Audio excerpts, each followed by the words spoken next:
जो फूड के हेल्पकार हैं यामीन साहब, हिलाल साहब और उनके साथ इकबाल साहब थे, उन्होंने एक कोल्ड स्टोर रेड किया और वहाँ पे उन्होंने एक अनब्रांडेड रॉटन मीट का 1200 केजी का जो एक क्वांटिटी पड़ी हुई थी उसको वहाँ पे सीज किया और डिस्ट्रॉय किया। उसके बाद लोगों में बड़े खदशात पैदा हुए और मैं आपको बताऊं कि ये जाहिर सी बात है, जब सेहत का मसला आता है तो हर कोई सोचने बैठता है, इसमें कोई गलत नहीं है। तो लोगों ने तरह तरह की सोशल मीडिया पे हमें देखे कि बहुत सारे नैरेटिव्स जो हैं वो चले, लेकिन मैं इसमें सर आपको बताना चाहूँगा, इसमें दो चीज़ें हैं। हम इन चीज़ों को थोड़ा क्लियर करना चाहते हैं। हाँ, यहाँ पे जो है दो गलतियाँ हैं। एक है sir unbranded and unlabelled frozen meet supply जो बाहर से आ रही है, unbranded and unlabelled. And second is रॉटन। रॉटन क्यों हो रहा है और अनब्रांडेड का क्या हमारा जो मसाइल हैं उस चीज़ को जनाब हम यहाँ पे आज आपको थोड़ा तफसील से बताना चाहते हैं। देखिए सर, फूड सेफ्टी एक एक्ट है। फूड सेफ्टी एक्ट में बताया जाता है कि जो भी खाने का आइटम या पीने का आइटम जब वो पैकिंग में चले जाए, जब वो किसी पॉलीथीन की रैपिंग में चले जाए, जब वो किसी गद्दे के डब्बे में चले जाए, जब वो किसी कंटेनर में चले जाए, जब भी वो रैपिंग में चले जाए उस पे लेबल होना ज़रूरी है। और उस लेबल पे भी सर वो एक तरीके का लेबल होता है जिसमें उसकी मैन्युफैक्चरिंग या प्रोसेसिंग यूनिट का नाम होता है, उसमें उसकी मैन्युफैक्चरिंग डेट होती है, उसमें उसका बैच नंबर होना चाहिए, उसमें उसकी एक्सपायरी डेट होती है, उसमें ये तक होना चाहिए कि आपको ये कितने टेम्परेचर पे स्टोर करना है, उसमें कस्टमर केयर नंबर होना चाहिए, उसमें उसका फसाई लाइसेंस नंबर होना चाहिए, और उसी पे जो है पैकिंग का जो खाने का सामान है, चाहे वो रॉ मटेरियल हो या कोई फिनिश प्रोडक्ट हो, जब वो पैकिंग में आता है तो उसको एक प्रॉपर लेबल होनी चाहिए। लेकिन ये एक पॉइंट है। और मैं आपको बताऊं, सेकंड पॉइंट जो हमारा रॉटन में आता है, रॉटन में सर सबसे हमारा जो मेन होता है कि जैसे ही पेरिशेबल आइटम जो हमारी बाहर से आती है, जो एक फ्रोज़न आती है, चाहे हम आइसक्रीम को ले लें, हम मीट की सप्लाई को ले लें, चिकन की सप्लाई को ले लें, या कोई भी जो रेफ्रिजरेटेड आइटम है, उसकी सर एक कोल्ड चेन होती है कि वो एक कोल्ड एटमॉस्फेयर में उसकी प्रोडक्शन हुई, फिर उसका जो ट्रांसपोर्ट है वो भी कोल्ड रेफ्रिजरेटर जो ट्रक्स होती हैं या ट्रांसपोर्टेशन होती है उसमें आना चाहिए। और उसके बाद जब वो यहाँ पे किसी सीए स्टोर में जाए या किसी मैन्युफैक्चरिंग प्लांट में जाए या प्रोसेसिंग यूनिट में जाए, तो वहाँ पे भी सर वो टेम्परेचर कंट्रोल में रहना चाहिए। और जब तक वो एक कस्टमर के हाथ तक ना आए तब तक उसका जो वो टेम्परेचर, डिज़ायर्ड टेम्परेचर है, वो बरकरार रहना चाहिए।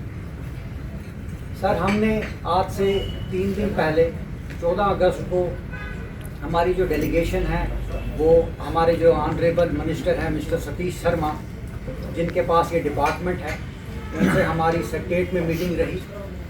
मुझे लगता है वो मीटिंग तकरीबन शायद 1.5 घंटा चली, जिसमें हमने बड़ी ही विस्तार से उनके साथ हमने बहुत पॉइंट्स जो हैं वो डिस्कस किए और हमने एक प्लान भी फॉर्मुलेट किया कि सर आपने इस चीज़ को कैसे ख़त्म करना है। क्योंकि मैं आपको बताऊं जनाब, ये बात रेस्टोरेंटों की नहीं है, ये लोगों की हेल्थ की बात है। ये हमारे यहाँ का जो पूरी आवाम है, हम कोशिश क्वेश्चन बनाम जू, it is about that, it is not about restaurants, it is not about sale.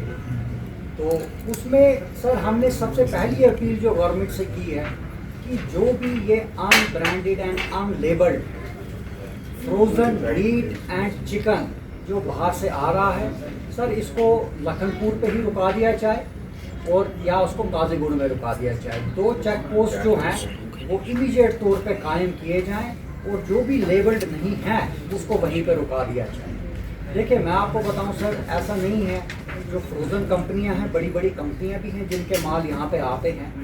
तो लेकिन उस दिन मैं भी ये बड़ा हैरान हो गया कि जब मैंने एक इंटरव्यू में सुना कि वो कहता है 160 रुपये का जी केजी जो है हमको ये पड़ता है। खुदारा मुझे आप ये बात बताएं कि 700 रुपये का केजी यहाँ पे मीट है, तो वो 160 रुपये में उसको बोनलेस जो है वो कश्मीर पहुंच रहा है किसी बाहर की स्टेट से। दैट मीन्स जिससे उसने लिया है उसमें उसका भी प्रॉफिट है, उसमें ट्रांसपोर्टेशन चार्जेस भी हैं, उसमें अबनॉर्मल लॉसेस भी हैं, उसमें जीएसटी भी होगा। तो वो है कितने रुपए का और उस रुपए में मिल क्या रहा। हाँ, लेकिन उस पर अभी तक क्यों इतनी कार्रवाई नहीं हो रही है, क्योंकि उन डब्बों में जो भी वो पैकिंग्स थी उन पे लेबलें नहीं लगी। सेकंड मैं आपको बताऊं, और हमारी सर दूसरी डिमांड गवर्नमेंट के साथ रही है, हमारे ऑनरेबल मिनिस्टर के साथ रही है कि आप जो फूड डिपार्टमेंट की जो चेकिंग्स हैं उसको इंटेंसिफाई करें, और जो भी इसमें मुलव्वस है, जो भी एस्टैब्लिशमेंट जो इस मीट को यूज़ कर रही है सर, उसका नाम जो है वो पब्लिक में आना चाहिए, वो थ्रू मीडिया इधर के लोगों को पता होना चाहिए। क्योंकि ऐसा नहीं है कि अगर कोई ठीक काम कर रहा है तो वो बेचारा भी इस लपेटे में आके आज अपना जो उसका रोज़गार है उस पर वो इफ़ेक्ट हो रहा है। वो भी हमने उनको एक किया है जिसमें उन्होंने हमको बड़ी ही एक पॉजिटिव नोट पे जो है उन्होंने कहा कि इमीडिएट तौर पे ये जो दोनों चीज़ें हैं, ये दोनों चीज़ें हम इमीडिएट तौर पे इस्टेब्लिश करेंगे। और हमने उनको तीसरी भी एक सजेशन दी कि जो हमारे स्ट्रीट वेंडर्स हैं और जो लोकल ढाबे हैं, चाहे वो वाजवान ढाबे हैं, हर जगह हमने देखा कि आजकल छोटी छोटी दुकानें खुली हैं जहाँ पे वाजवान मिल जाता है, वो ढाबा टाइप है, या हमारे स्ट्रीट पे वो रेडिया वगैरह लग रही हैं वहाँ पे है, उनकी भी जाकर इस चीज़ को इंटेंसिफाई किया जाए। क्योंकि हमने मेनली देखा कि जो ये सप्लाई हुई है, ये जो सप्लाई हुई है ये मोस्टली स्ट्रीट वेंडर्स जो हमारे हैं उनके थ्रू ये मार्केट में ये सप्लाई पहुंची है। ये पहले चेक करना है हम क्या खा रहे थे अभी तक, फिर बाल खा रहे थे, हराम खा रहे थे। क्योंकि बाबर साहब ने बोला कि क्योंकि मुझे इस चीज़ की वो डिटेल्स पता नहीं है, क्योंकि इसकी एक्सपर्ट है, इनको पता होता है इस चीज़ का कि 140 रुपये का यहाँ पर मीट आना ये एक हैरान कौन चीज़ है। खाली 700 रुपये का मीट ही नहीं, उस पर फिर जब आगे हम जाते हैं, जब उसको फ्रोजन करते हैं, वो तकरीबन 1250 रुपये पहुँचता है। तो इस चीज़ को डिफ्रेंशिएट करने के लिए अब देखिए कि अभी तक हम क्या खा रहे थे। शायद मुझे लग रहा है कि अभी तक 90% जो बीमारियां अभी फैली हुई है पूरे कश्मीर में, शायद यही एक जरिया लग रहा है हमें।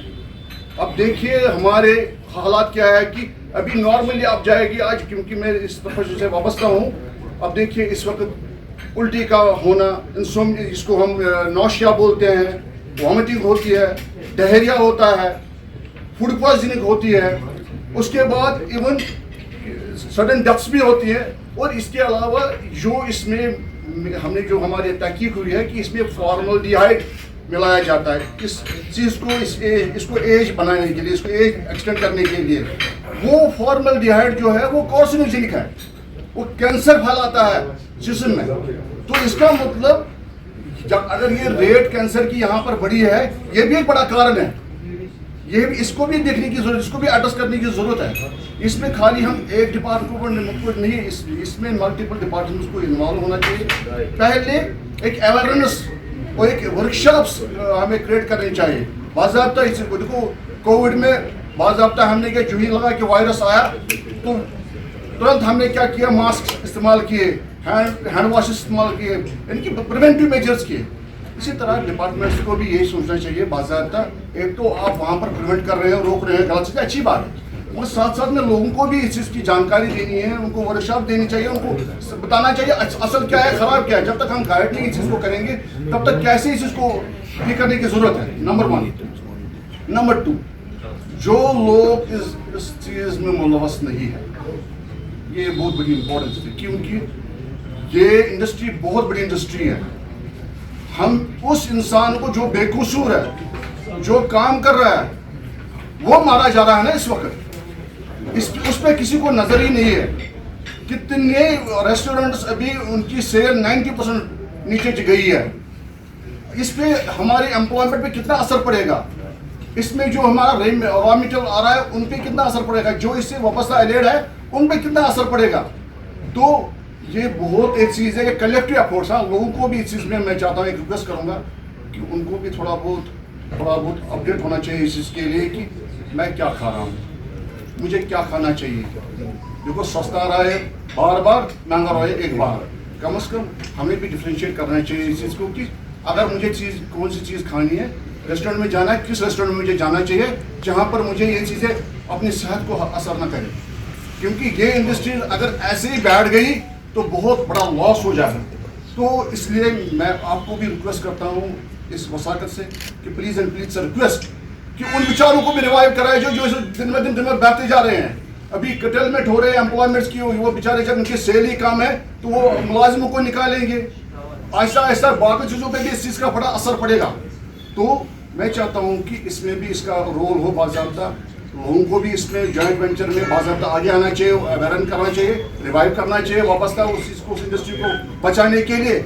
साथ में गवर्नमेंट को भी इसमें रोल करना चाहिए, मल्टीपल चाहिए कि इसमें एनिमल हस्बेंड्री है, वेटरनरी डिपार्टमेंट है, फूड एंड सप्लाईज है, या लाइन पुलिस डिपार्टमेंट है, सारे को कलेक्टिव एफर्ट्स करना चाहिए, या सोशल एक्टिविटीज़ जितनी भी है इस कलेक्टिव एफर्ट्स करके बाज़ाब्ता हमें चाहिए हर डिस्ट्रिक्ट में मोबाइल टेस्टिंग लैब्स होनी चाहिए। यानी कि अब हम जाएंगे फिर बनाएंगे उसके बाद वो 2 सालों उसमें नहीं, आज मोबाइल सिंपल में आप जाइए हर जगह जहाँ इंस्पेक्ट करिए वहाँ पर चेक कीजिए इसको चीज़ें। हाँ, दूसरी बात, जो भी इसमें मुलवस है उसको बाज़ाब्ता डिलिस्ट किया जाए, उसको ब्लैक लिस्ट किया जाए बाज़ाब्ता, और उससे है कि कम से कम जो बाकी बच्चे हैं वो बेचारे वो क्लीन चिट उनको मिल जाएगी, वो कम से कम अपने काम को संभालेंगे। और लोगों को भी डर में है, फेयर में है बेचारे, वो अब उनको समझ ही नहीं है कि हम करें तो करें क्या, किस रेस्टोरेंट पे जाए, शायद इधर मत कुछ ये खराब होगा। तो इसके लिए इनिशिएटिव हमें कलेक्टिव लेना पड़ेगा।